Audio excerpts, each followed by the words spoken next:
गां दा मूत्र पीण वाले मोदी नाल दो गल्लां करनियां ने।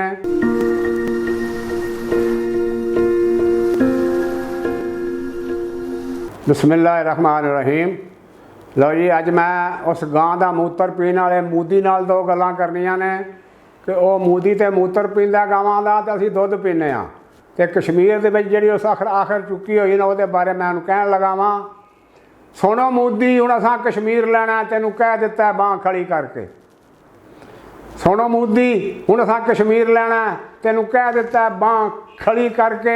70 साल तक ते तू रखिया है दिल जिसम नालों वलो वली करके।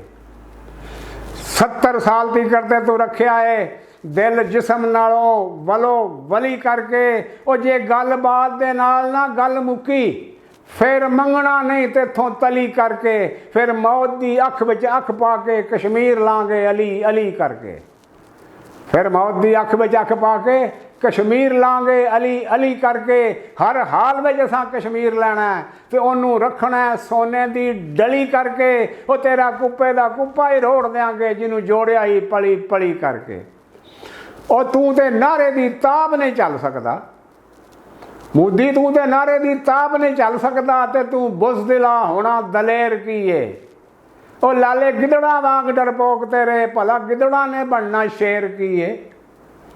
मुसलमान ने 20 करोड़ पूरे, ओ हिंदू अरब भी होण ते नेर की है। ओ 5-5 आउंदे एक एक नूं ने, 10-10 भी आउण ते फेर की है। नक्शा हिंद दा पलट के रख दांगे, सिरी कुट दांगे इस सप दी है। ओ 10 हिंदुआं नाल ते रब दी सौं साडी पिपणी भी ना तपदी है।